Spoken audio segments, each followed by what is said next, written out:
vão ajudar vocês a estudarem para a prova. Então, a aula está sendo gravada, tá bom? Então, é o seguinte, não pode decorar pergunta, nem nada. Toma cuidado, vocês lembram como é que a minha prova é, né? Vocês já estão no terceiro semestre. Então, a prova você tem que fazer conexões. Essas perguntas são perguntas diretas, tá bom? Que eu fiz para a gente poder fazer uma revisão para a prova. Então, vamos lá. A primeira pergunta, vamos ver se alguém consegue responder. Defina toxicologia. Alguém consegue responder essa pergunta? O que é toxicologia? É só trabalhar com as palavras.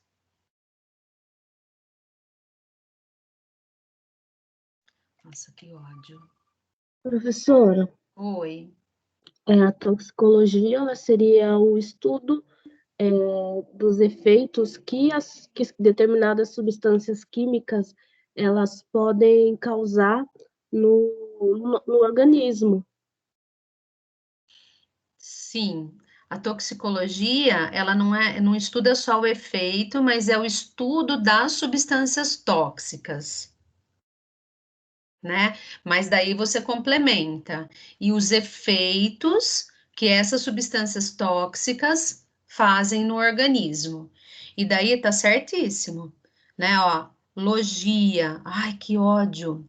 Logia quer dizer estudo, né? E tóxico, substâncias tóxicas. Então, se trabalha com as palavras, é assim que a gente faz para lembrar das coisas, tá? Certinho. Eu daria certo se eu fizesse essa pergunta na prova e você respondesse assim, tá bom? Vamos lá então, ó. Conceitue agente tóxico. O que é um agente tóxico?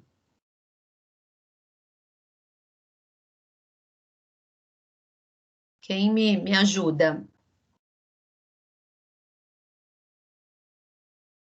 Ó, o que é um agente? Trabalha com as palavras. Não é para procurar no celular, não. É para responder de pronta aí. Um agente tóxico é uma substância. Vai, fala. É uma substância química que faz mal para o organismo? Isso, um agente tóxico é uma substância. Ela não precisa ser. Eu não sei quem é que está falando, porque eu não estou vendo, tá? Mas ela não precisa ser uma substância química. Ela pode ser né, uma bactéria, um vírus, né? Pode ser físico, então, por exemplo, a energia luminosa, e pode ser química. Então, quando você tem esse agente tóxico, pode ser, né? Sei lá, vamos colocar assim, uma substância que ela pode ser química, ela pode ser um agente físico ou pode ser um organismo biológico. E daí ele, de alguma forma, ele afeta. Quando você fala afetar, isso aqui, ó, já quer dizer fazer mal. Entendeu? Já é uma palavra às vezes a gente fala assim, ele me afeta positivamente. Não existe afetar positivamente, gente. Se alguma coisa te afeta, é sempre alguma coisa negativa. Você vê que engraçado, né? Isso daí a gente fala mesmo, ele me afeta positivamente. Nada a ver, né? Tá, mas é isso mesmo, é uma substância que afeta o organismo, que faz mal para o organismo. Ela pode ser um agente químico, pode ser físico e pode ser biológico, tá? Eu na prova, vocês lembram que eu tenho essa mania de pedir para justificar, né? E daí, se você tivesse que justificar, né, você falaria do sol, que é um agente físico, falaria das bactérias e vírus, que são biológicos, né? Até toxinas produzidas por cobras, por aranhas, metabólitos secundários produzidos por plantas, tá bom? Então vamos lá. Tá vendo? Se essas meninas estiverem respondendo isso, ó, da cabeça, eu já tô dando certo. sem olhar em lugar nenhum. Você vê a diferença entre uma prova feita com consulta e uma prova sem olhar em lugar nenhum, que veio de você. Daí eu dou certo. Se é uma prova que você está fazendo com consulta, você tem que deixar essa pergunta, essa resposta bem coerente, né? Qual a diferença entre droga e fármaco? O que é uma droga e o que é um fármaco? Existe diferença entre droga e fármaco? Acho que a droga não tem o controle da dose, né, para ser tóxico ou não. Isso, a diferença é a dose. Essa é a diferença. A diferença é a dose. Então, daí você tem que tomar cuidado. Você não vai colocar lá na prova só dose para mim, né? Mesmo porque eu vou colocar justifique sua resposta, que daí eu já saio de você colocar uma palavra e responder tudo, né? Então, a dose, por quê? Né? Porque quando uma determinada substância, né, a dose, ela for uma dose maior e ela fizer mal à saúde, mesmo um fármaco pode ser uma droga, né? Então, um fármaco, quando você toma uma dose excessiva dele e de alguma forma ele te afeta, então ele está sendo uma coisa ruim, ele não está sendo uma coisa boa, que nem esse pessoal que está tomando esse kit COVID aí, sei lá, que vem, nem sei se chama assim também, mas esses medicamentos aí, eles vão ter um problema, né? Eles vão ter um problema sério de fígado. Eu fico muito preocupada com isso, porque esses medicamentos afetam, eles são hepatotóxicos, né? E alguns deles são acumulados, são bioacumulados, então é bem complicado. Mas enfim, vamos lá, ó. Depois, defina intoxicação. O que é uma intoxicação?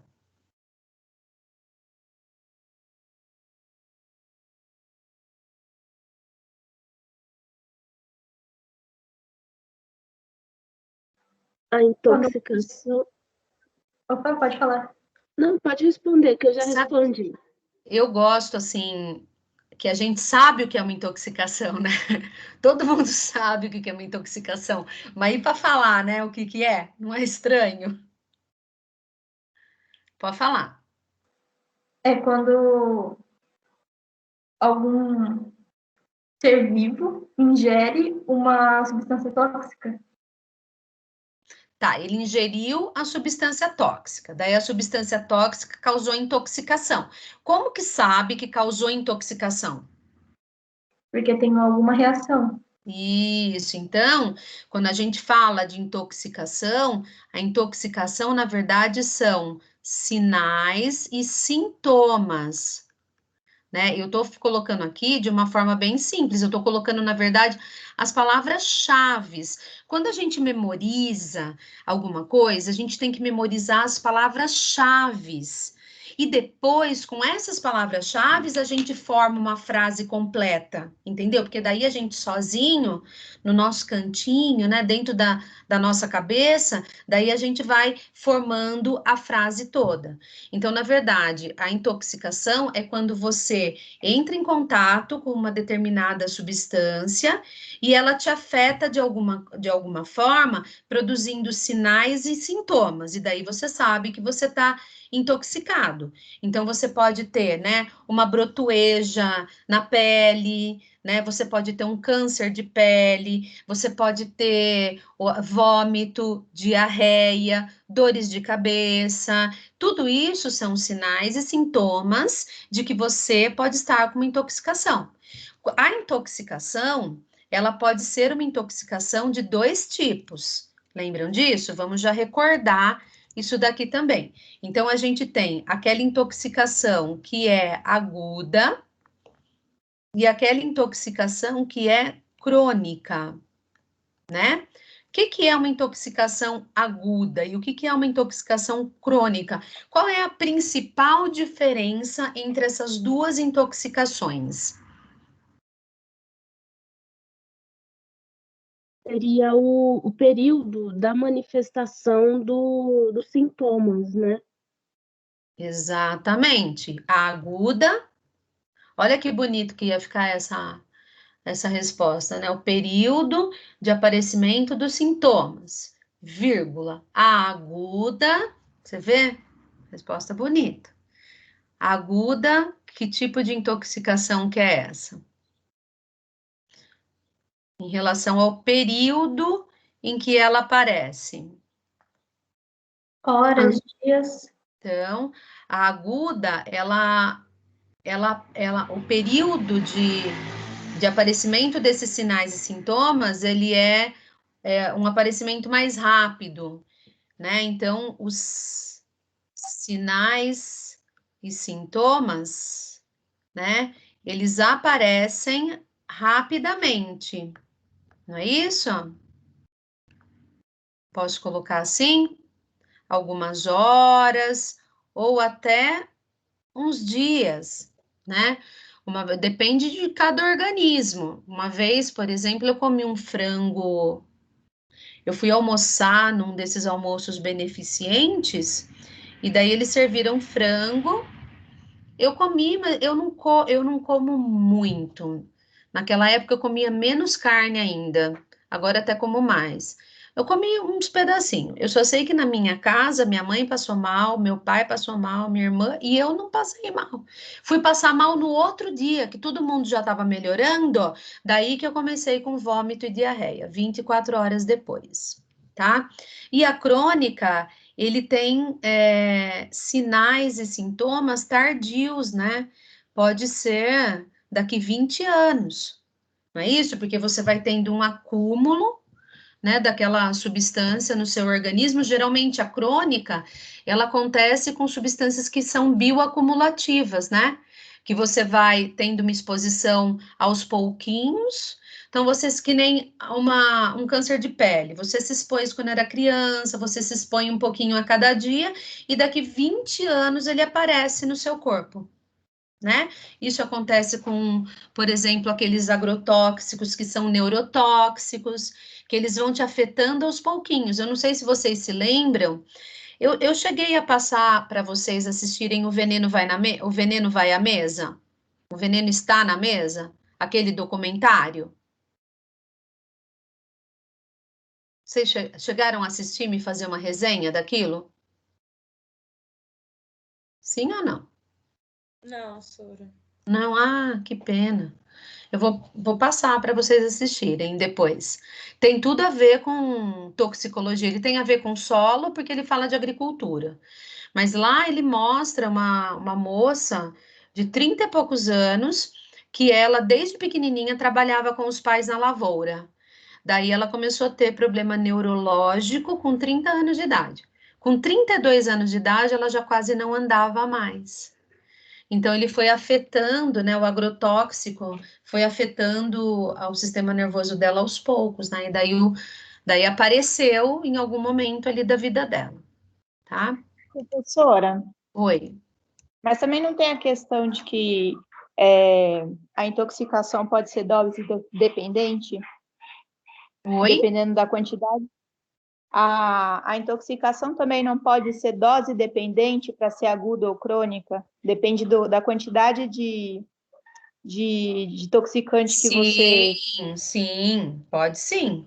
Então, por exemplo, tem determinados agrotóxicos que se você receber uma dose altíssima, daí você tem intoxicação aguda.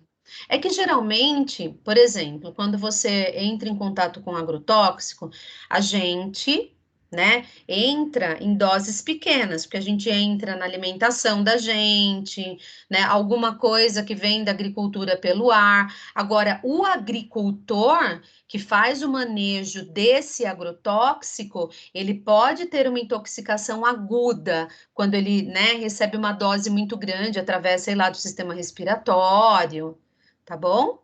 Era isso? É a Renata que está perguntando? Não, com relação a ser agudo ou crônico mesmo, porque Sim. aí também tem a relação de dose dependente, né? Porque os sintomas, eles vão ser mais rápidos de acordo com a quantidade de toxicante que você teve contato também, não é?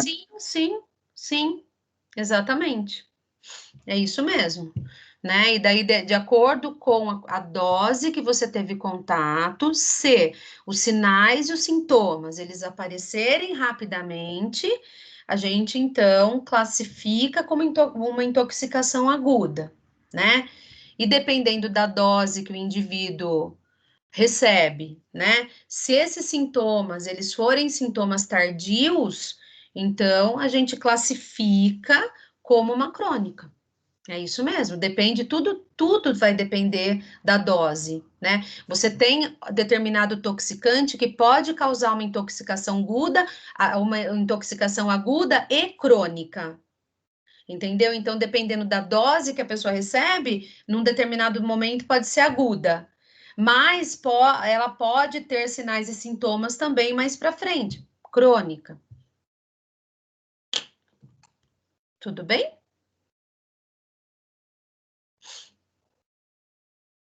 Sim ou não? Se não, pode falar. Se você achar que eu estou enganada. Eu tenho uma Não, tá certo, é isso mesmo a minha dúvida. Tá. Oi? Nossa, eu só ia perguntar, Sora, então a diferença entre a aguda e a crônica é o período e a quantidade, né? Então, é que assim, a dose, ela vai depender, porque assim, não tem uma dose certa, porque na verdade vai depender de vários fatores, que a gente vai falar um pouquinho mais para frente. Vai depender da genética do indivíduo, vai depender se for macho ou fêmea, vai depender da idade, entendeu? Então, assim, para você tudo vai depender da dose, mas para você classificar como aguda ou crônica, né? Geralmente, a aguda, você tem os sinais e sintomas rapidamente, e geralmente a crônica você tem esses sinais e sintomas tardios, entendeu? Por isso que a gente faz essa classificação entre aguda e crônica. Tudo bem ou não? Geralmente, quando ela é crônica, a pessoa vai recebendo pequenas doses, né? Vai tendo um efeito bioacumulativo e tem um efeito tardio. Tudo bem ou não? Entendi, Sora, obrigada. Tá, vamos lá então. O que é um xenobiótico? Trabalha com as palavras. Vocês conhecem essa palavra aqui. O que é xeno? Xenofobia, sei lá o quê. O que é xeno? Xeno é alguma coisa. O que é uma xenofobia? Uma intolerância, né? Não, mas esse xeno, ele quer dizer o quê? Ele quer dizer o diferente, xenofobia, intolerância, fobia. E o xeno é fobia ao diferente, entendeu? Então, tem pessoa que é xenofóbico, que ele tem fobia a pessoas que são diferentes dele, sabe? Assim, intolerância racial, isso é uma xenofobia. Intolerância em relação à escolha ou gênero, essas coisas, é uma fobia. Então, esse xenobiótico é um agente diferente ao nosso organismo, entendeu? Deixa eu ver o que o Daniel colocou, é um agente externo, Jonathan é um agente externo que entra em contato com o corpo, mas esse agente externo, ele é um agente que é diferente, ele tem diferenças químicas com o nosso corpo, é uma coisa diferente que o nosso corpo não produz, entendeu? Então, por exemplo, uma bactéria é um xenobiótico, né? Um vírus é um xenobiótico, substâncias estranhas em que no organismo, elas podem ser criadas na natureza ou industriais. Isso, mas não pelo organismo. É isso, entendeu? Então, o xenobiótico é uma substância estranha ao seu organismo, é um corpo estranho, que pode ser um vírus, uma bactéria, pode ser uma substância química, uma radiação, né? Sei lá, uma radiação Ai, caramba. Raio-X, raio beta, raio gama, radiação. Como que chama? Esqueci. Enfim, são xenobióticos, tá? E geralmente, como eles são estranhos ao nosso organismo, eles acabam causando sinais e sintomas de intoxicação, tá bom? Então, xenobióticos são corpos estranhos, são substâncias estranhas, entendeu? Ao seu organismo. Esses corpos estranhos aqui pode ser um vírus, pode ser uma bactéria, tá?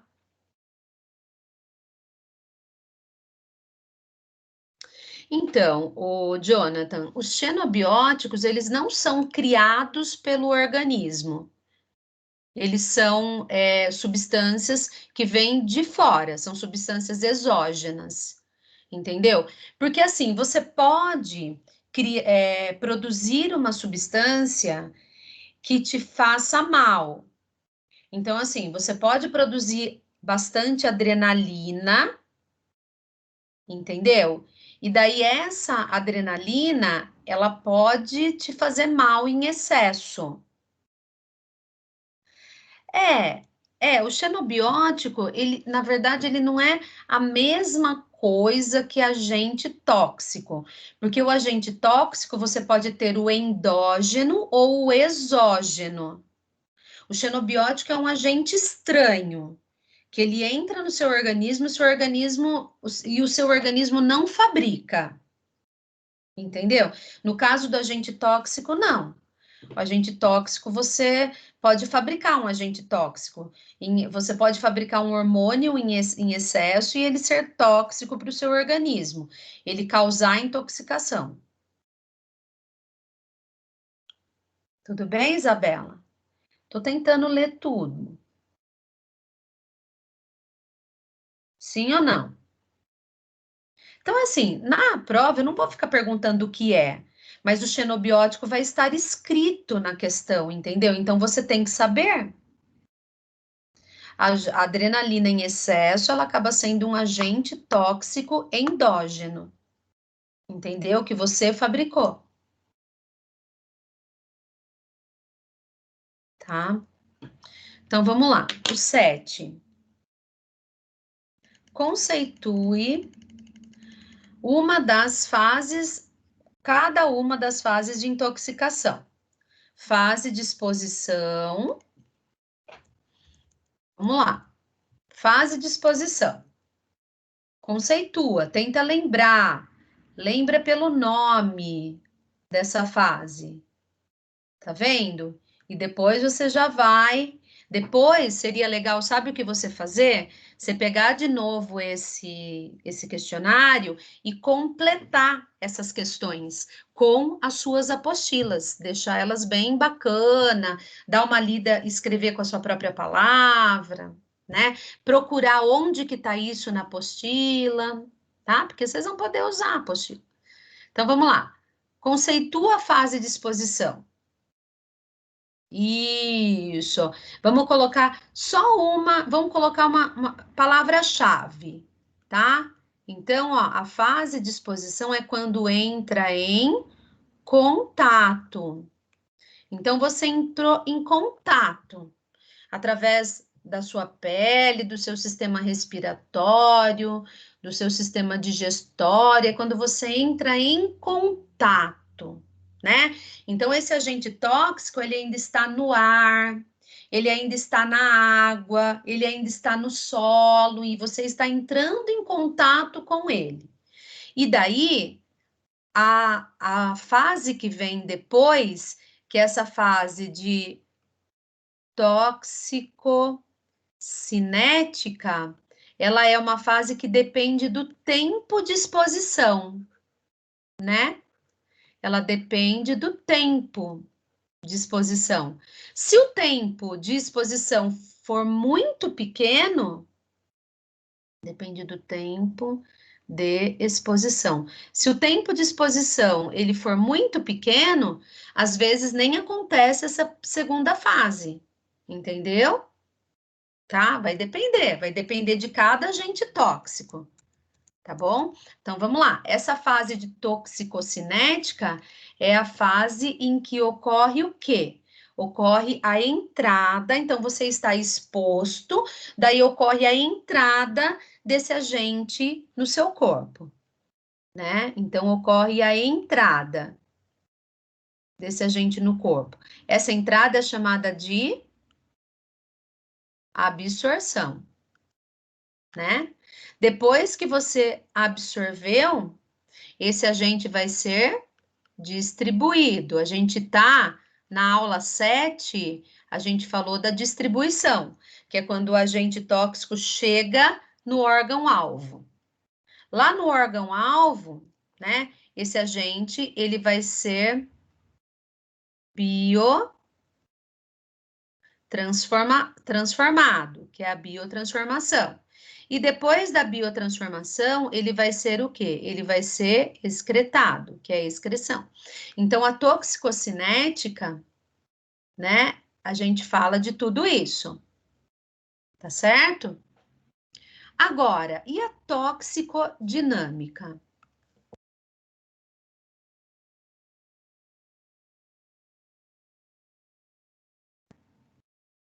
A toxicodinâmica, a gente vai falar... Do agente químico no organismo? Isso, é a ação. Então, quando ele está no órgão-alvo, então vamos falar em órgão-alvo. Quando ele está no órgão-alvo, ele começa a ação dele. Você ainda não tem sinais e sintomas. Ele está fazendo a açãozinha dele ali. Então, por exemplo, a gente vai ter uma aula sobre biomarcadores. E quando eu falar de biomarcadores, você vai entender o que é direito essa toxicodinâmica. Porque a biotransformação é uma metabolização dele, é uma transformação do agente tóxico num agente bom ou num agente ruim, que é o que a gente vai aprender também em uma das nossas aulas, tá? Vamos lá, então, ó. Então, geralmente, essa biotransformação é feita no fígado, ela é feita nos rins, tá bom? É por isso que a gente fala que o fígado sofre, né, quando as pessoas tomam alguns medicamentos em excesso, né? Porque a biotransformação acontece lá. Vamos lá, então, ó. Então, a toxicodinâmica é a ação. Ó, olha o nome, ó, você vê, ó, dinâmica. Então, quer dizer, você vai trabalhando, ó, cinética é entrada, é saída, é energia cinética, não é isso? Você vai trabalhando com esses nomes. Então, é a ação do agente, né, no alvo. E depois, a fase clínica. Quando a gente fala, então, da fase clínica, essa fase clínica já são os sinais e sintomas, né? Então, a pessoa já tá, por isso que é chamada de clínica. Agora, como a pessoa está sentindo dor, ela vai no médico. Quando ela entra em exposição, ela não vai no médico, né, gente? Quando ela tá lá com o negócio dentro do corpo dela, distribuindo, ela não vai no médico, né? Quando a ação, ela também não tem dor, não tem nada. É na fase clínica que ela tem dor. E às vezes não dá mais tempo, né? Tá? A fase clínica é o aparecimento dos sintomas. É o aparecimento dos sintomas. E não é o tratamento, né? É o aparecimento. Daí ela vai no médico, daí quem faz o tratamento é ele. Entendeu, Daniel? Tá? Então é isso. Trabalha com os nomes, gente. Se você trabalhar com os nomes, você sabe tudo de toxicologia. Tudo. Tá? Tudo bem ou não?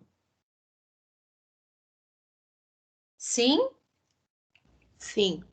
Então tá bom. Qualquer coisa, só me perguntar. Tá? Vou colocar lipossolubilidade, tá bom? Vamos lá, então, ó. A questão número 8. Defina polaridade, hidrossolubilidade, lipossolubilidade, tá bom? Então, vamos lá, vamos tentar, assim, da forma mais simples, né? Quando a gente está falando em polaridade, a gente tem dois tipos de substâncias. As substâncias polares e as substâncias apolares. Eu não quero que você fique entrando na química, tá bom? Eu quero que você entenda isso de uma forma mais prática. Então, assim, as substâncias polares, elas são substâncias que são hidrossolúveis, né? Então, quer dizer, elas têm afinidade,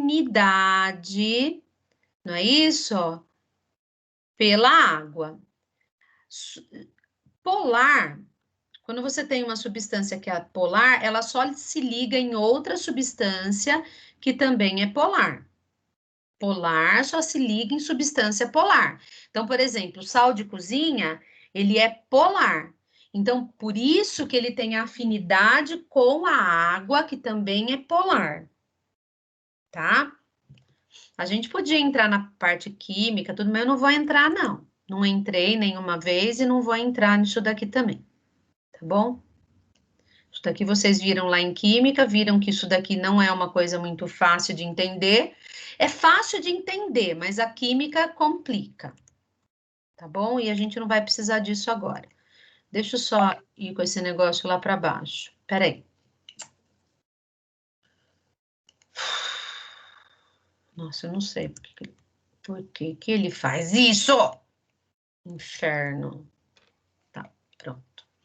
Vamos lá então, ó. Então, e quando a gente fala que ele não vai onde eu quero que ele vá, esse filho da mãe. Bom, vou usar esse pedacinho aqui mesmo, né? E aquelas que são apolares, elas são mais lipossolúveis. Então, uma substância apolar, ela só vai ter afinidade com outra também apolar. Então, por exemplo, se eu quiser, se eu passar óleo na minha mão e quiser tirar o óleo da mão, eu tenho que usar um sabão, né? Então, o óleo é apolar e o sabão também tem uma fase apolar. Ele tem uma fase polar e uma fase apolar, o sabão. Então, ele tem afinidade com a água e ele tem afinidade também com o óleo. E daí ele consegue, né, se ligar ali na molécula de óleo para retirar ela da sua mão, tá bom? Isso é importante por quê? Porque quando uma substância ela vai penetrar através da nossa pele, ou através da nossa mucosa, né? Ou através do nosso trato digestório, ela vai ter que passar por uma membrana. E daí, em cada lugar da membrana, vai passar uma substância diferente, que foi o que a gente comentou nas aulas passadas. Então, por exemplo, quando a gente pensa aqui, né, na membrana plasmática, isso daqui tá tudo bem, gente? Esse negócio de polar e apolar? Sim ou não? Professora. Tá. Qualquer coisa vocês têm que me falar, tá bom? Porque vocês andam muito quietos. Depois que a Tânia saiu dessa sala, ninguém mais fala comigo. Pelo amor de Deus. Vamos lá, então. Eu não vou deixar mais os faladeiros fazer matéria depois, viu? Porque cada sala tem um faladeiro, né? Que fala mais comigo. Ó, qual a constituição química da membrana plasmática? Vamos lembrar, a membrana plasmática é a membrana que reveste as nossas células. É essa membrana aqui. Essa membrana plasmática, ela é constituída quimicamente do quê? Quem lembra? Lipídios, Vídeos. Lipídio, proteína, proteína. Tem mais alguma coisa? Basicamente, ela é lipoproteica, não é isso? Onde os lipídios, eu estou desenhando a membrana plasmática aqui, ó, né? Onde o lipídio são essas bolinhas aqui, Então, ela tem lipídio na parte de fora e na parte de dentro. Então, você imagina a membrana plasmática assim aqui, ó. Tá vendo? Ó. Essa aqui é a membrana plasmática, ela vai revestir a célula inteirinha. Então, ela tem lipídio, ela tem bastante lipídio, lembra? 60%. E ela tem proteínas, né? Mais ou menos uns 40%, tá? Ela também tem o glicocálice, que é que são carboidratos, mas a gente vai trabalhar com os lipídios e proteínas, tá bom? Para ficar mais fácil, porque também a gente não tem tantas aulas assim de toxicologia para ir, né, destrinchando isso. E também não é o objetivo. Então vamos lá, ó. Quando você pensa nessa membrana, então tem algumas substâncias que passam pelo lipídio, tem algumas substâncias que passam pela proteína transmembrana e tem algumas substâncias que passam pela aquaporina, né? Então é por isso que é importante a gente saber que substância que é lipossolúvel, mais lipossolúvel, que substância que é mais hidrossolúvel e por onde essas substâncias vão passar através, né, pelas nossas membranas. Porque para uma substância passar através das nossas membranas, a gente tem que ver a polaridade dela, a gente tem que ver, né, o quanto ela está carregada, né, o quanto ela está carregada eletricamente, e a gente tem que ver o tamanho dessa substância, porque dependendo do tamanho dessa substância, ela também não consegue atravessar a membrana plasmática, tá? De uma forma comum, ela vai ter que atravessar de uma outra forma. Então, vamos lá, ó. Vamos lá embaixo, porque aqui ele pergunta só qual a constituição química da membrana, né? Vamos lá, então, ó. Qual a relação entre lipossolubilidade, hidrossolubilidade, coeficiente de partição e transporte de substâncias para dentro ou fora da célula? Toma cuidado. Eu estou perguntando, ó, aqui eu estou perguntando qual a constituição, tá vendo? E aqui eu estou perguntando qual a relação. Então, você tem que relacionar lipossolubilidade, hidrossolubilidade, coeficiente de partição e depois como que essa substância entra ou sai da célula. É isso que você tem que relacionar, né? Então, eu começaria por aqui, ó. Primeiro, vamos explicar o que é o coeficiente de partição? O que é esse coeficiente de partição? Quem lembra? É para medir a concentração do octanol e água, né? No caso do óleo e água. Tá. Então, o coeficiente de partição é a relação, é a razão, na verdade, entre a concentração de X no octanol e a concentração, né, de X. Nossa, depois eu vou olhar o vídeo, eu tô assim, ó, eu tô quase embaixo da mesa. E a relação e a concentração de X na água.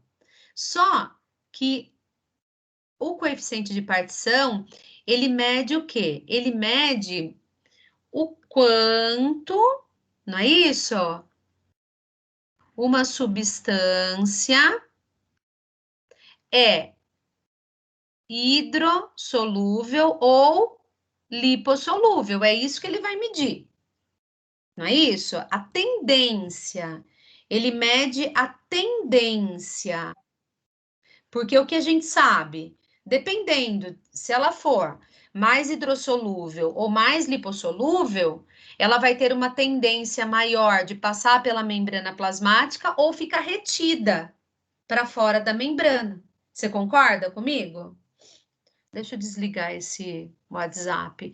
Eu desliguei do meu computador, do meu negócio, eu não desliguei aqui, daí fica mandando mensagem. Peraí.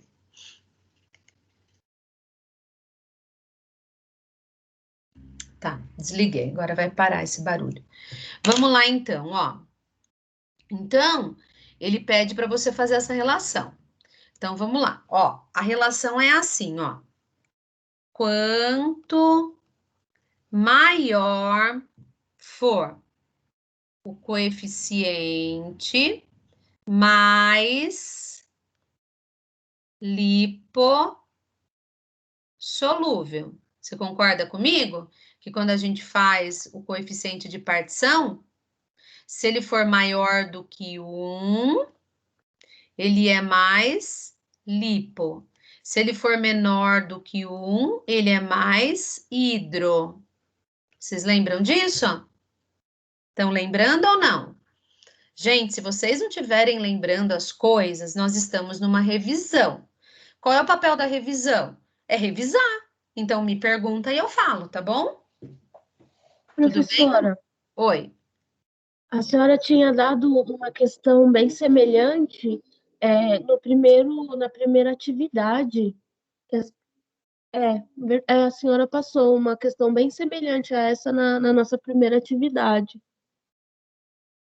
Tá. E vocês ficaram com dúvida? Ah, deve ter questão quase igual das atividades, porque na verdade eu vou bolando as questões, né? E acaba que sempre a gente bola as mesmas questões. Vocês ficaram com alguma dúvida naquela lá ou não? Porque eu ainda não corrigi. Eu acho que não. Eu consegui responder. E Tá, então. pensando justamente nisso também, porque eu até fiz a minha anotação que a senhora tinha falado na aula, né? Quando Tá. o coeficiente ele é maior, que 1 é lipossolúvel, quando é menor é hidrossolúvel. Aí a senhora relacionou também com a absorção, né, da substância na membrana. A senhora Tá. falou. Tá bom. Então, ó, quanto maior o coeficiente, mais lipossolúvel, não é isso? E maior a tendência de ser absorvido. Por quê? Maior a tendência de ser absorvido? Porque a membrana plasmática tem 60% de lipídios. A membrana plasmática tem bastante de lipídio. Então, a chance de você absorver uma substância lipossolúvel através da pele, da mucosa e do aparelho digestório é grande, entendeu? Aqui ele tá pedindo só para você fazer a relação de lipossolubilidade e hidrossolubilidade. Não, a gente não está nem relacionando, né? Se essa substância está carregada eletricamente, né? Se ela tá carregada, se ela é um íon, porque assim, a substância, quando ela está na forma iônica dela, ela é mais hidrossolúvel. Quando ela está na forma que não é iônica, quando ela não está na forma de íon, geralmente ela é mais lipossolúvel. A gente não está nem relacionando isso. Está só pensando em agrotóxico, que é mais lipossolúvel, né? Nos medicamentos, que são mais lipossolúveis para serem absorvidos pelo trato digestório. É nisso que a gente está pensando. Tudo bem? Nos derivados de petróleo, tá? Que são os maiores contaminantes que a gente tem aí, né? No monóxido de carbono, tá bom? Tudo bem ou não? Sim? Alguma dúvida? Não me deixem só, gente. Tá. Tá, vou acreditar que tá tudo bem. Roseli, na outra sala você fala mais, né, Roseli?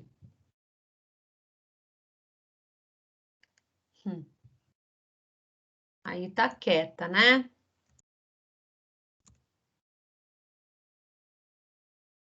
Ó, vamos lá então. A 11. Qual a importância dos poros, quer dizer, das aquaporinas na membrana plasmática? O que que passa pelas aquaporinas?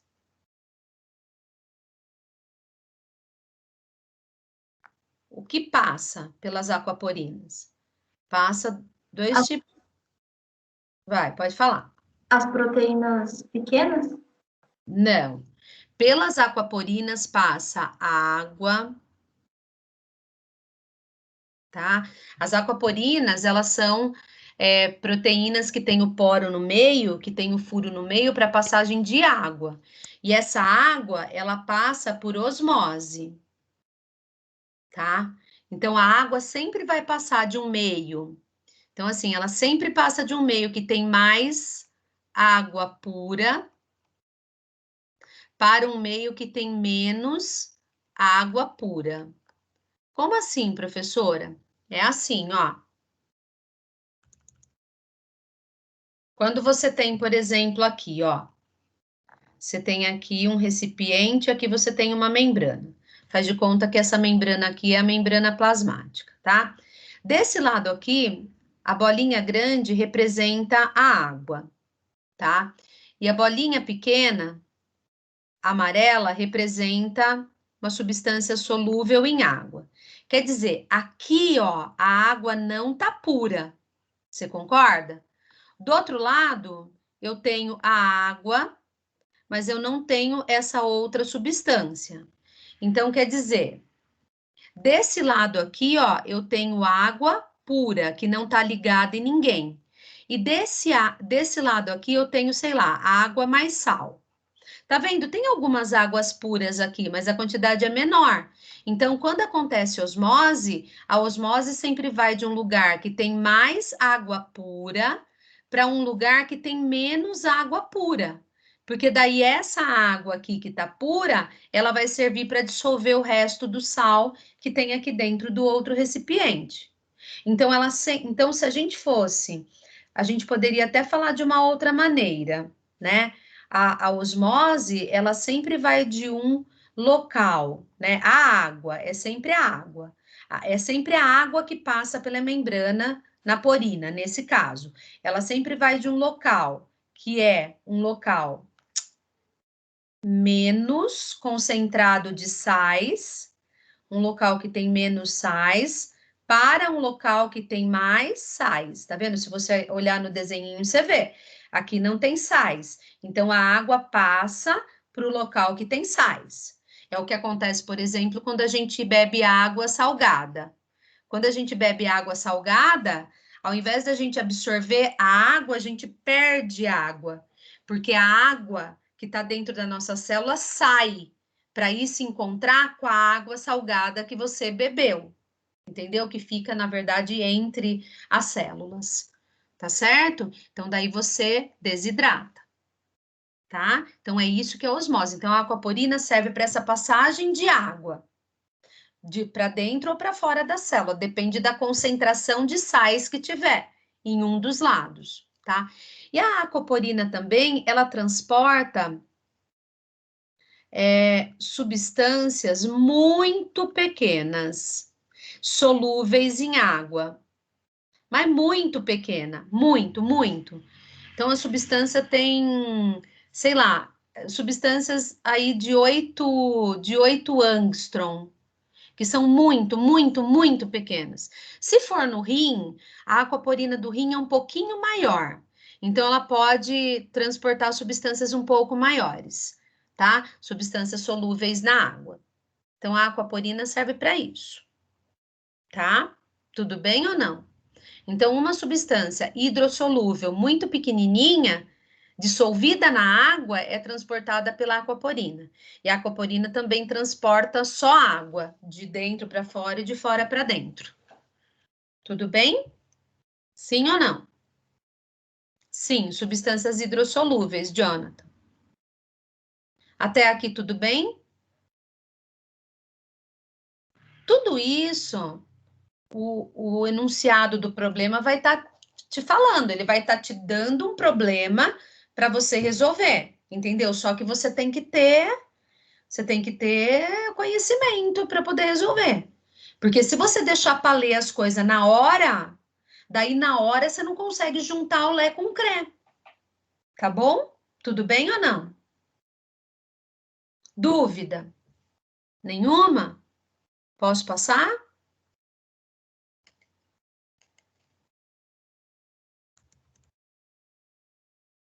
Sim? Vamos lá então, ó. Descreva as 3 principais camadas da epiderme: córnea, epitelial e germinativa. Então, vamos lá. Ele quer... Ninguém vai pedir para você fazer isso na prova, mas você precisa saber o que tem em cada camada para poder entender o que vai ser perguntado lá. E onde que está cada camada. Então, quando você pega, né, a epiderme, A epiderme, ela tem aí basicamente 3 camadas, antes de chegar lá na derme, né? Então, aqui a gente tem já a derme. Não vou desenhar a camada basal, a gente já tem a derme.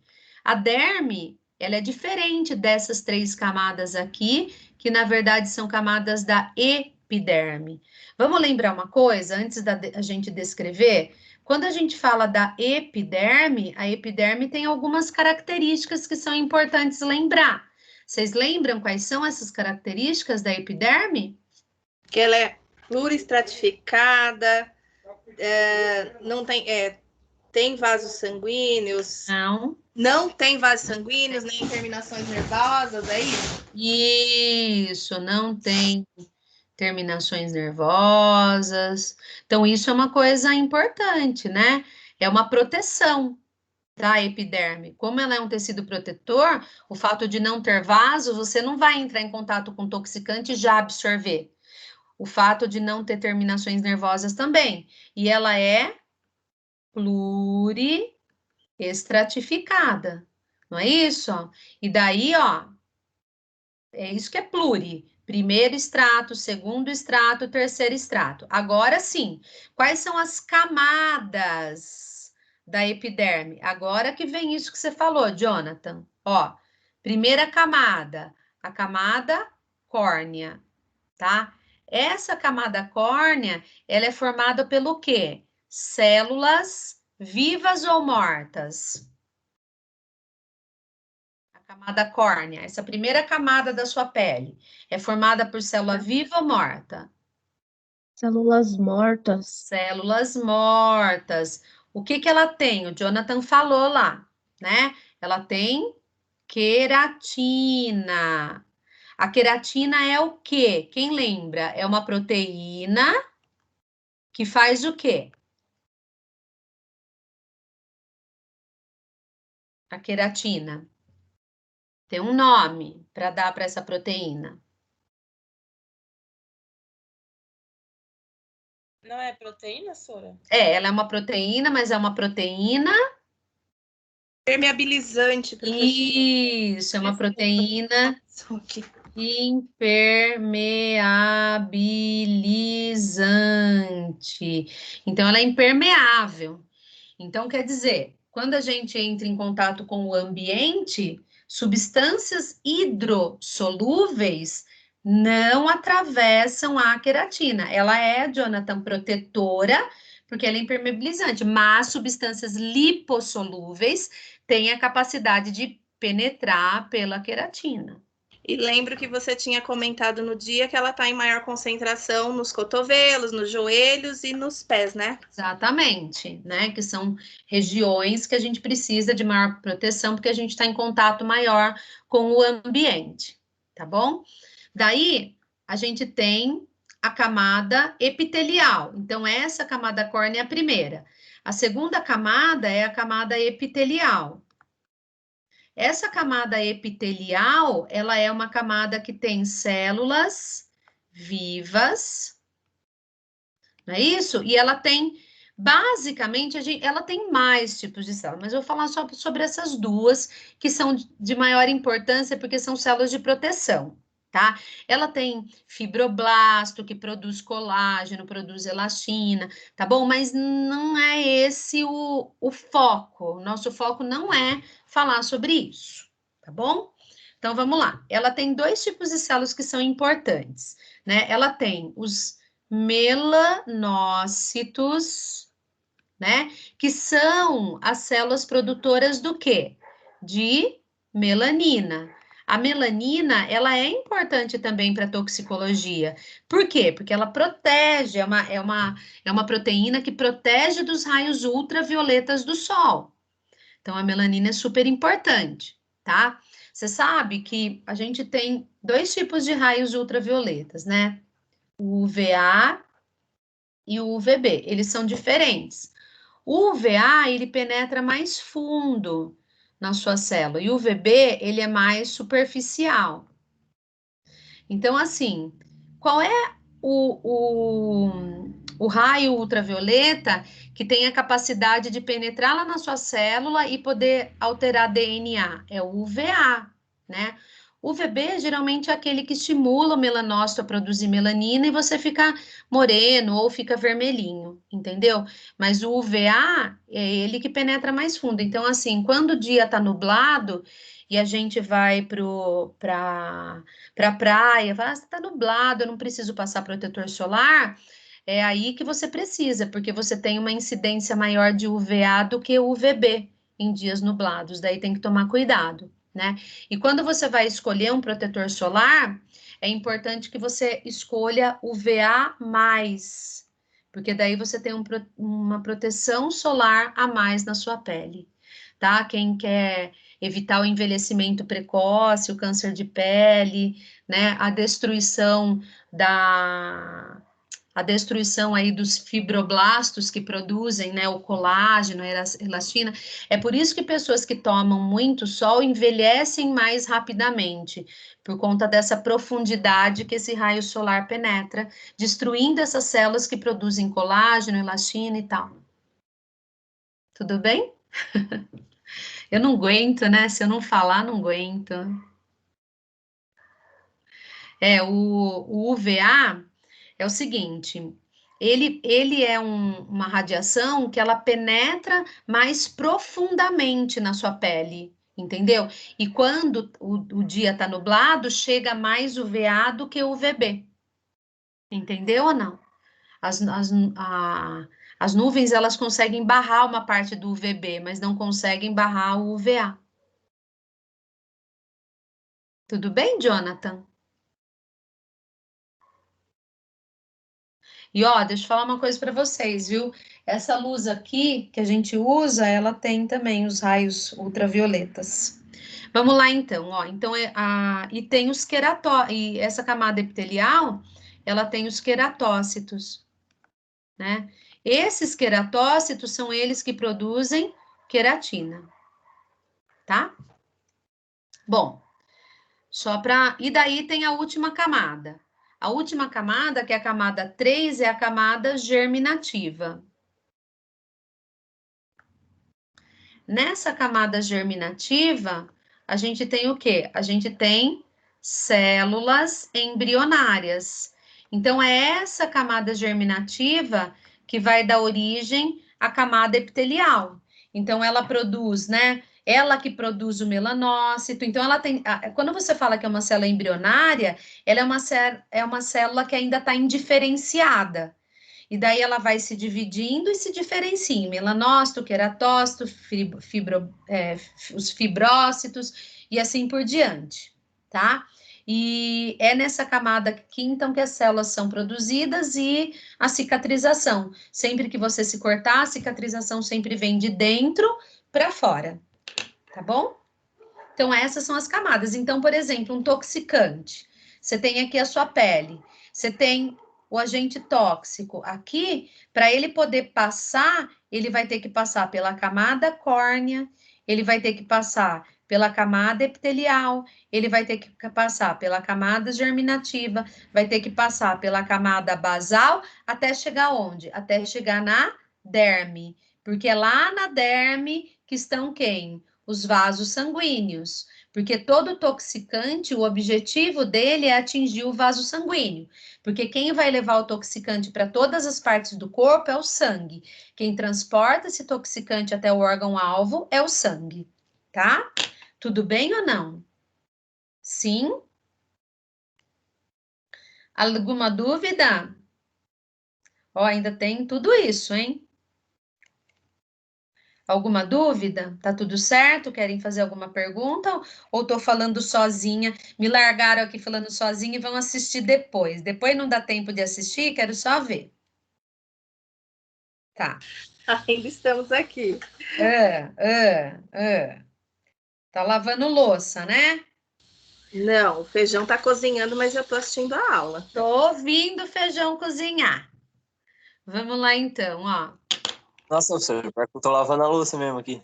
Então, você não tem vergonha nessa sua cara? A minha Professor, louça tá lá, sem lavar. Vou lavar só depois. Então, vamos lá, ó. A gente fica com muita aula mesmo para assistir. Por que que é mais fácil um toxicante penetrar pelo epitélio alveolar e intestinal do que através da epiderme? Por quê? Porque... Quem é que me responde? Epitélio alveolar é pelo pulmão, né? É o alvéolo pulmonar. Porque...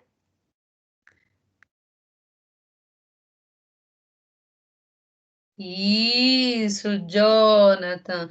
Porque tanto epitélio alveolar como intestinal, eles são estratificados. Não é isso? E daí você tem que explicar, né? O que é uniestratificado, e daí você complementa falando que a epiderme é pluriestratificada. Então, ela tem muito mais camadas para o toxicante atravessar. Daí você faz aquela resposta bonita, não precisa ser uma resposta de uma folha, mas uma resposta bonita, que junte o Lé com o CRE, né, gente? Porque assim, quando a gente responde assim, uniestratificado, não tá errado. Nossa, mas toma raiva de corrigir um negócio desse, por isso que eu coloco o explique. Porque daí você junta o Lé e o CRE e deixa aquela resposta bem bonita. Tá bom? Não precisa copiar da internet, não precisa nada. Faz a resposta, lê para ver se você está entendendo, né? Com as suas palavras. Tá certo? Vamos lá então. 14. Por quê? Deixa eu fazer uma coisa aqui, espera só um pouquinho. Quando a gente fala em hidrocarboneto derivado de petróleo, espera só um pouquinho, que vou fazer uma coisa aqui.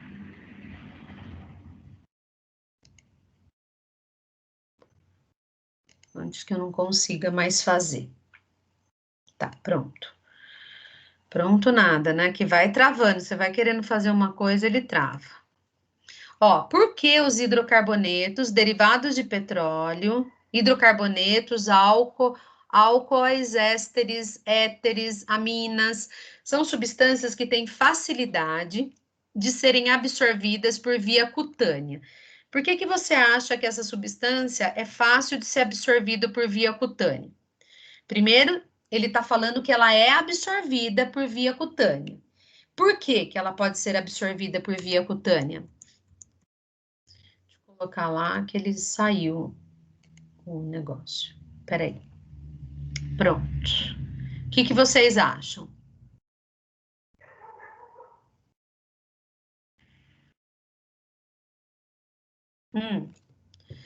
E o que mais?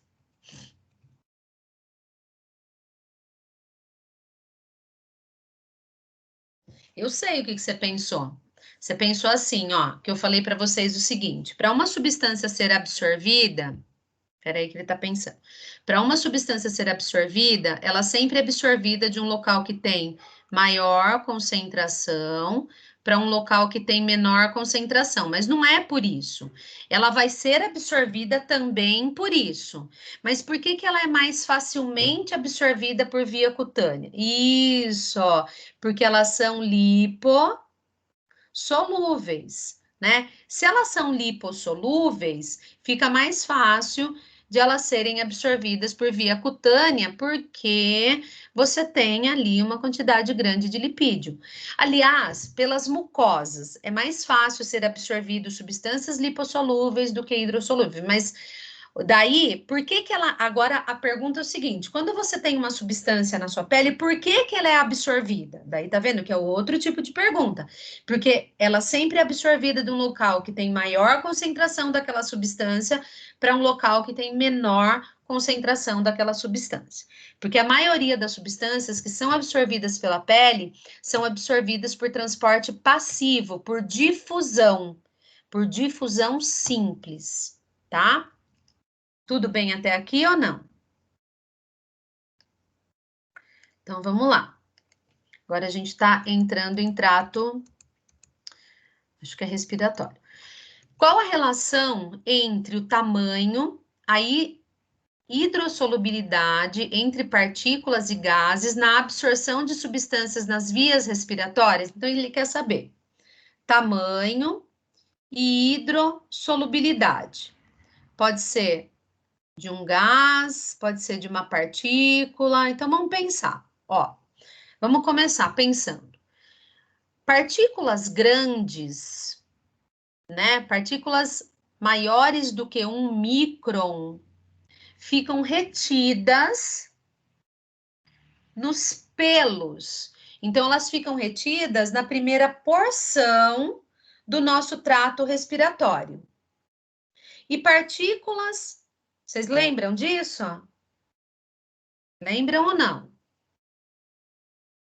Começa pelo tamanho, né? Então, começa pelo tamanho. Partículas, eu vou agora só falar, tá? Porque senão demora muito, não vou conseguir terminar. Partículas grandes, né? Ficam retidas na primeira porção, nos pelos do nosso trato respiratório, e são impedidas de ir lá para o pulmão, tá bom? Substâncias. Não, se for grande, não, Jonathan. Se for hidrossolúvel. Tá vendo? Ele falou aí, se for grande, tem a chance de correr hidrólise. Não se for grande. Se ela for grande, muito grande, ela não, nem vem para o trato respiratório, ela decanta no chão. Sabe quando você faz assim com o tapete? Daí cai um monte de sujeira no chão. Essa sujeira que cai no chão é grande. Daí fica um monte de partícula voando. Essas partículas que demoram para decantar são elas que você acaba respirando e que formam a catota lá no seu nariz, porque ela fica colada no pelo, tá? Se for uma substância mais hidrossolúvel, tipo amônia, né? Daí sim, se ela for hidrossolúvel, ela fica também retida no trato respiratório superior. E daí sim é que ela sofre que ela pode sofrer hidrólise. E daí, se ela sofrer hidrólise, ela pode produzir uma substância mais tóxica do que aquela, corrosiva até. Lembra do tetracloreto de carbono? Que quando ele entra em contato com a mucosa, como é que fala? Tem vapor de água, sofre hidrólise e forma o ácido clorídrico. Esse ácido clorídrico, ele pode corroer o nariz, ele arde, corrói o nariz. Lembram disso? Que a gente comentou? Isso daí tem lá na apostila, é só ler depois, tá bom? Lê, grifa, tá? Agora, substâncias que são menores do que 1 micron, elas penetram mais fundo no seu trato respiratório e podem chegar lá no alvéolo pulmonar, não é isso? E as substâncias que são mais lipossolúveis também, elas acabam, que nem o monóxido de carbono, ele não se dissolve na primeira porção, então ele acaba chegando mais fundo e acaba indo para a corrente sanguínea. Tudo bem ou não? Sim? E ninguém fala com a professora. Ai, meu Deus do céu. Cristo Redentore. Tá. Professora, Oi. você pode usar um exemplo das substâncias hidrossolúveis que entram mais fácil?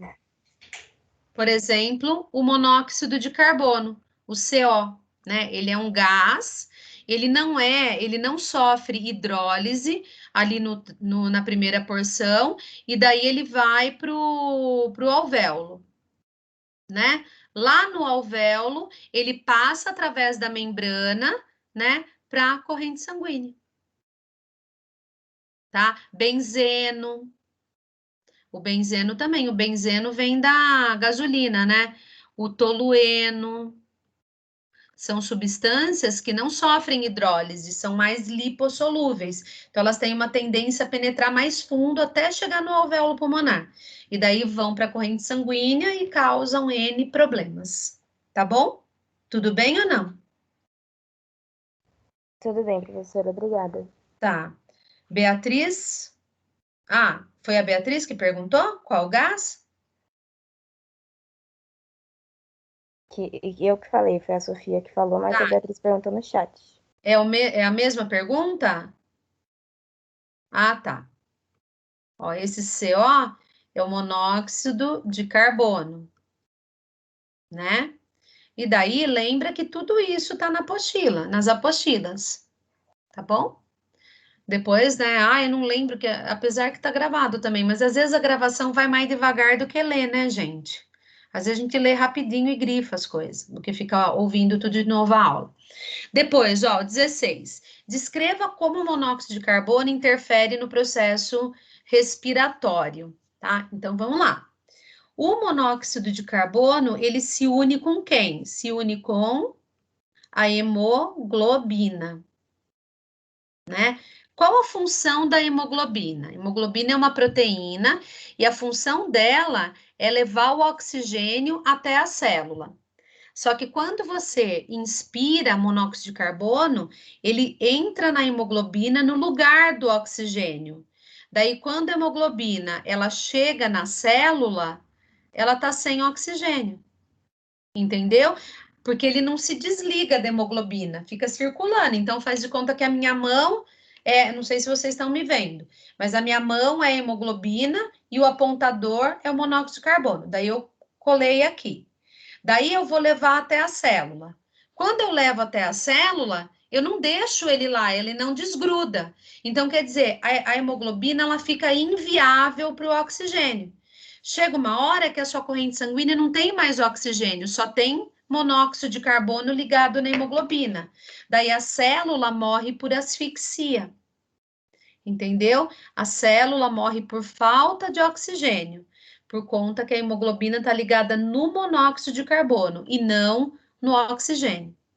Entendeu? Se fosse uma hemoglobina normal, essa hemoglobina ela estaria ligada no oxigênio, ela deixaria o oxigênio na célula e a hemoglobina voltaria para pegar mais oxigênio, né? Como ela está ligada no monóxido, ela vai até a célula e volta como hemoglobina CO. Entendeu? Ela não deixa o monóxido lá, mesmo porque a célula nem usa monóxido.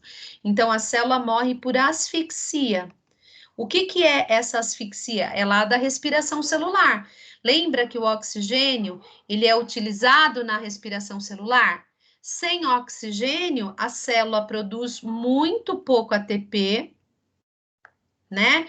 E a célula, ela não vai produzir água, ela vai produzir toxinas, e daí a célula acaba morrendo, tá? Então, é isso que acontece. Tudo bem? É assim que ela interfere, ela não deixa o oxigênio penetrar na célula. A célula não faz respiração celular, né? Não faz respiração celular e não produz ATP. Imagina, fica sem energia, porque é na respiração celular que é produzido o ATP, né? Na presença do oxigênio, tá bom? Isso vocês viram em microbiologia, tá? Tudo bem até aqui ou não? Tá acabando? Tudo sim, professora. Hemoglobina e hemácia, a mesma coisa, né? Não. A hemácia é a célula. Correto. A hemoglobina é o pigmento que fica dentro da hemácia. Então, aqui dentro da hemácia tem um pigmento vermelho chamado hemoglobina. Entendeu? Tá. É diferente. Naquele dia você falou que hemácias são células que fazem o transporte. E agora você está falando hemoglobina, eu até fui procurar. Falei, tá. A hemácia que faz o transporte, porque a hemoglobina está dentro dela, entendeu? Agora eu entendi, obrigada. Tá bom. Vamos lá, então. Voltando. Depois, se as partículas alcançarem os alvéolos pulmonares, qual o destino dessas partículas? Explique como isso ocorre.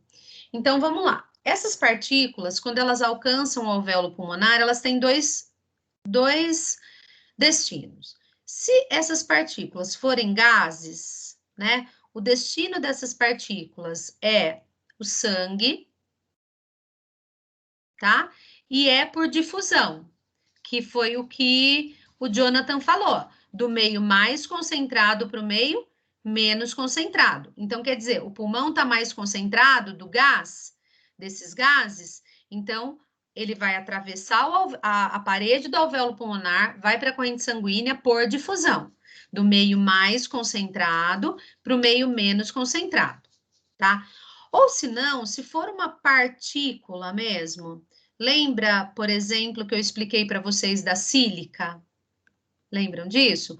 Essa partícula, se for uma partícula, pode ser sílica, pode ser amianto, pode ser uma bactéria, pode ser um vírus, né? Daí, eles vão ser atacados por quem? Quem é que ataca essas partículas? Quem lembra? Expliquei para vocês da fagocitose. Os macrófagos. Isso. A sílica, no caso, né? É igual o da sílica. São os macrófagos. Isso, os macrófagos, eles são glóbulos brancos que têm a capacidade de fazer fagocitose. Então, eles limpam o nosso pulmão. Os macrófagos, eles limpam 80% do nosso pulmão. 80% das partículas que chegam no nosso pulmão são atacadas pelos macrófagos e daí eles limpam. Olha que maravilhosos. É que no caso da sílica é um caso à parte, né, gente? A sílica é uma substância que mata o macrófago. E daí ele derrama as enzimas digestivas dentro do nosso pulmão, formando aquelas feridinhas. E daí, quando essas feridinhas, elas cicatrizam, elas formam esse tecido, né, de cicatrização que não faz troca gasosa.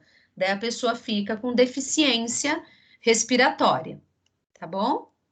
Mas daí vocês vão ler lá, tem também, né? Ah, eu não lembro disso, então vai lá na sua apostila dar uma lida antes da prova, para poder achar onde tá isso, tá bom?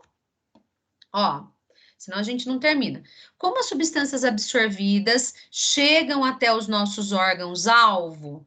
Então, vamos lá. Primeiro, elas caem, né, na corrente sanguínea, depois elas são distribuídas. Vai chover? Nossa, começou a bater minhas portas aqui. Rapidinho, ó. Só para vocês irem lembrando. Depois o 19. Qual a relação entre solubilidade e a densidade de uma substância no aparelho respiratório? Então, é assim, ó. Eu não lembro se eu expliquei isso, gente, para vocês. Eu acho que eu não expliquei, né? Densidade. Solubilidade, sim. Mas densidade eu expliquei? Eu não me lembro, eu acho que eu não expliquei. Mas solubilidade já expliquei lá em cima. Agora que eu vou lendo, que eu vou... eu também não lembro. Se eu não lembro, é porque eu não expliquei, gente. Se eu não lembro, você vê, eu fiquei em dúvida, eu não lembro se eu expliquei ou não. Daí, agora não é hora de falar matéria nova, não. Então, vamos lá, ó.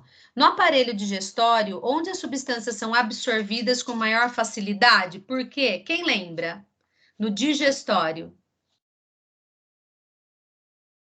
No nosso digestório, onde que elas são melhores absorvidas? Boca? Jesus, imagina você comendo um pão, ele sendo absorvido pela boca. Onde? Ó, boca não é. Estômago é? Estômago. O estômago tem o quê? Na boca, sabe por que que não é? Porque o tempo de exposição é pequeno. Para uma substância ser absorvida pela mucosa da boca, você precisa ficar muito tempo com ela, entendeu? E ela tem que estar na sua forma molecular, porque a gente só absorve substâncias na forma molecular. Olha o pessoal colocando aí no chat. No estômago, não, porque o estômago tem uma parede grossa, lembram disso? Tá? É no intestino. O que o intestino tem, o intestino delgado? Ele tem que faz a melhor absorção. Quem lembra? Microvilosidades, eu acho. O intestino é assim, ó. Né? Ele tem todas essas voltinhas aqui. Então, ele é um cano cheio de voltinhas. Né? Se você olhar no microscópio. Então, o intestino, ele tem microvilosidades, que aumentam a superfície de absorção. Tá? Tá vendo por que aqui? Né? Daí é só olhar lá também. Agora, né? Uma substância, quer ver, ó? Aqui tem uma outra pergunta, ó. Se uma substância é absorvida no intestino, por que que a sua concentração pode ser menor no sangue do que se for absorvida pela mucosa da boca? Agora vamos colocar aqui, ó. Tá? Então vamos supor, você tem uma... Ó, vou dar um exemplo para você. Eu nem sei se isso existe, tá bom? Só vou dar um exemplo. Você passa a substância química na mucosa da boca. Você deixa aqui, sei lá, um remédio absorve, esse existe, um remédio sublingual que você absorve pela mucosa da boca. E quando você toma um comprimido, por que que quando ela é absorvida pelo intestino, que você tomou o comprimido, a concentração pode ser menor no sangue do que quando ela é absorvida pela boca? Quem lembra disso? Porque ela tem contato direto com os vasos sanguíneos? Ó, alguém respondeu do fígado. Quando ela é, ó, vamos falar as duas perguntas. Quando ela é absorvida pela boca, ela já vai direto para o sangue. Direto, ela vai na forma pura dela. E daí, quando ela é absorvida pelo intestino, tá vendo? Um completou a resposta do outro. Quando ela é absorvida pelo intestino, ela vai para onde? Ela vai para o sistema porta-hepático, e daí ela chega no fígado. Lá no fígado, ela é biotransformada. E daí, nessa biotransformação, pode diminuir a concentração dela? Porque ela é biotransformada e depois que ela vai para o sangue do corpo dele. Então, nessa passagem pelo fígado e nessa biotransformação, ela pode diminuir a concentração, ser transformada numa outra substância mais tóxica, menos tóxica, mais lipossolúvel, menos lipossolúvel e assim por diante, tá? Então, é isso, gente. Foi o que eu consegui lembrar para fazer uma revisãozinha de aula para vocês, tá bom? Vocês querem perguntar alguma coisa? Gostaram? Acharam legal fazer alguma coisa assim para dar uma relembrada? O que eu não quero é que vocês fiquem só nisso. Eu quero que vocês deem uma lida na apostila, olhem os slides para poder saber onde estão as coisas, tá? Na hora da prova. Tudo bem? Sim? Então tá bom, gente. Então a aula acabou. Tá? É para vocês se sentirem menos nervosos, né? Porque mesmo a prova sendo com consulta, eu sei que vocês ficam nervosos. Se organizem, gente. Se organizem. Peguem o seu material, leiam o material e se organizem. Na hora da prova, você já sabe onde tá, né? A gente tem que se organizar. Não pode ficar aquela puta bagunça, não acha nada, precisa de 24 horas para fazer uma prova, né? Tá bom? Ô, prof, Oi. uma dúvida que eu tenho, pelo medo mesmo. Pessoalmente, assim, nas aulas presenciais, a sua prova ela é totalmente sem consulta? Nas aulas presenciais, ela é totalmente sem consulta. E o Misericórdia. pessoal ia super bem, viu, Emily?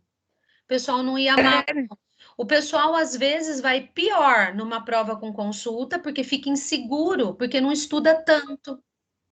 Entendeu? Quando a prova não é com consulta, você estuda com seus colegas na biblioteca, um tira dúvida com o outro, né? É quando você tá, assim, online, você tá meio sozinho.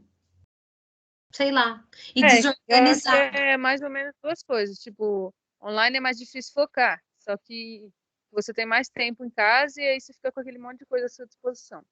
Agora, presencial você foca mais na aula, porém não tem tanto tempo por causa do tempo de ir para a faculdade. Então, mas presencial você também tem o seu caderno organizado. Porque né, o online você deixa para organizar depois e nunca organiza. Ah, eu não faço isso não, que eu tenho medo. Eu tento não fazer, mas eu sou desorganizada. Eu vejo como eu sou desorganizada. É tudo uma zona, eu não sei onde anotei nada, entendeu? Sendo que no presencial eu tenho as minhas coisas mais organizadinhas. Mas a melhor coisa que tem é organização. Tendo organização, você pega lá seu material e faz a prova, né? Lá na sala de aula, geralmente eu dou as 2 aulas para vocês fazerem a prova. Aqui, geralmente, eu dou as 2 horas, fico aqui com vocês e geralmente deixo um pouquinho mais, assim, do tempo, que às vezes o pessoal pede um pouquinho mais, que não conseguiu terminar, mas geralmente todo mundo termina dentro dessas 2 aulas. Vocês já fizeram também. Você não estava no semestre passado? Tava, não Tá? tá? Microbiologia. Só tô fazendo poluição do solo agora. Ah, tá, entendi. Mas você não é desse semestre, né? Você é do segundo. Eu sou do terceiro. Só Ah, que eu tô fazendo poluição do solo agora. entendi. Tá bom. Agora entendi. Professora, Oi, Obrigada, prof. nada. é, a minha dúvida era em relação a como que é a prova, porque eu nunca fiz prova com a senhora. A senhora abre a atividade no Teams, a gente vai fazer, depois no tempo a gente coloca, é isso? É igual o trabalho que você fez, entendeu? É igualzinho. Eu abro como se fosse um trabalho. Daí eu não sei como que o pessoal faz. Eu deixo ela editável. Você pode baixar no seu computador e depois retornar ela. Eu não sei como é que vocês fazem. Eu nunca fiz. Como que vocês fazem? Ah, entendi, professora. Não, é porque tem professor que faz diferente, né? Igual Sim. semestre passado eu fiz com o Demerval, aí foi diferente, o professor de economia também, aí como eu não tinha feito ainda com a senhora, aí eu fiquei nessa dúvida de como que poderia ser. Ele é Mas tá bom. igualzinho. A minha prova é igualzinha esse trabalho que vocês fazem aí. Eu Ah, então poderia tá fazer bom. naquele Forms, mas eu tenho um pouco de dificuldade de mexer no Forms. E o Forms, ele não deixa você, ele não te dá um número bom de linha para escrever. E às vezes você quer escrever mais e não consegue. Pelo menos foi essa a reclamação. E eu sou meio tierda para mexer em computador, entendeu? Então eu prefiro fazer no Word, você faz, depois coloca a prova de volta. É isso. Tá bom, professora, obrigada, viu? Nada. Bom Tudo bem? feriado. É verdade. Eu faria isso, Sofia, eu organizaria uma pasta com os slides. Que medo da minha prova. Você nunca fez minha prova, Cristo? É igual às outras. Quem está no terceiro semestre já fez poluição e microbiologia. Tá bom, então, gente? Vai ter várias tabelas, gráficos, tudo isso que eu adoro. Vocês são bobo. Então tá bom. Fiquem com Deus. Bom feriado, graças a Deus, amanhã é feriado. Se organizem e semana que vem estamos aí, tá bom? Beijo, fiquem bem e se cuidem. Beijos, Cláudia. Bom final de semana. Fiquem com Deus. Para você também, para Boa todos. Páscoa. Obrigada para todo mundo também. Tchau, professora. Boa Páscoa. Até semana que vem. Tchau, gente. Não comam muito chocolate, que tá muito caro, tá bom? Tchau, professora. Por favor, boa Páscoa. Tchau, beijo. Bom final de semana, professora, e boa Páscoa. Obrigada, para vocês também.